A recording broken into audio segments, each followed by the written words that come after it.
Du Père Tancret, précis de théologie ascétique et mystique, livre 3, chapitre 4, suite, essai de rapprochement entre ces deux théories différentes. Celle de l'appel universel à la contemplation et celle d'un appel spécial et limité. En réfléchissant sur les raisons apportées de part et d'autre, il nous a semblé que les deux opinions pouvaient se rapprocher. Constatons tout d'abord les points communs sur lesquels les hommes modérés de chaque opinion s'entendent. Il y a eu, et il peut y avoir des contemplatifs de tous les tempéraments et de toutes les conditions. Mais en fait, il y a des tempéraments et des genres de vie qui sont plus aptes que d'autres à la contemplation infuse.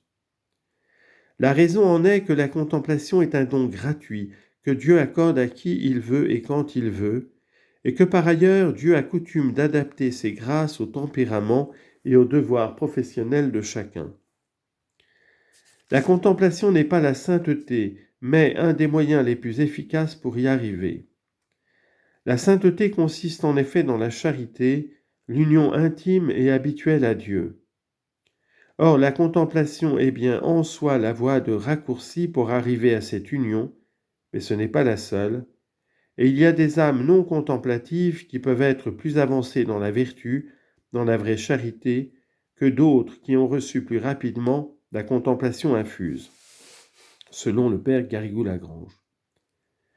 Nous avons tous reçu au baptême un organisme surnaturel, grâce habituelle, vertu et don, qui, lorsqu'il est arrivé à son plein développement, conduit normalement à la contemplation, en ce sens qu'il nous donne cette souplesse, cette docilité, qui permet à Dieu de nous mettre dans l'état passif quand il veut et de la manière qu'il le veut.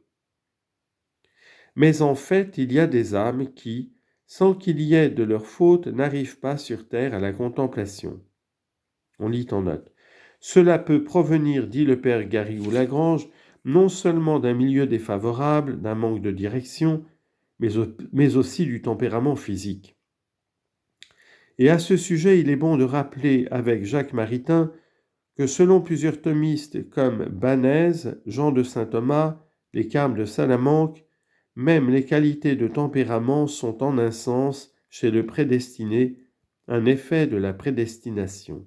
Fin de note.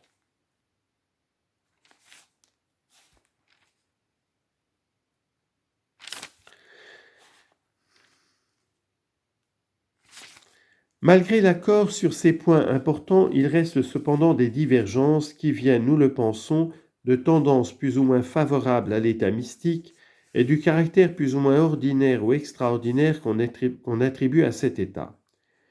Nous exposerons modestement notre solution qui comprend deux affirmations. La contemplation infuse est en soi un prolongement normal de la vie chrétienne. Cependant, en fait, toutes les âmes en état de grâce ne semblent pas appelées à cette contemplation, y compris l'union transformante. La contemplation infuse, quand on la considère indépendamment des phénomènes mystiques extraordinaires qui parfois l'accompagnent, n'est pas quelque chose de miraculeux, d'anormal, mais résulte de deux causes. La culture de notre organisme surnaturel, surtout les dons du Saint-Esprit, est d'une grâce opérante qui, elle-même, n'a rien de miraculeux. Nous avons dit en effet que l'infusion d'espèces spirituelles nouvelles n'est pas nécessaire pour les premiers degrés de contemplation.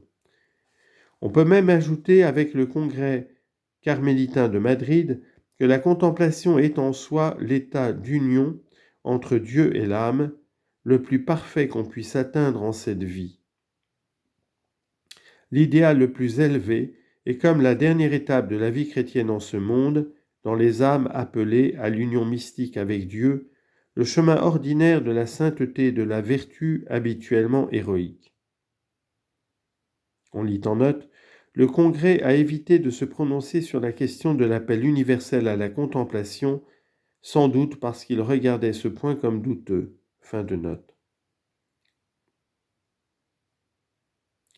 Cette doctrine semble bien être la doctrine traditionnelle telle qu'on la trouve dans les auteurs mystiques, depuis Clément d'Alexandrie jusqu'à saint François de Sales.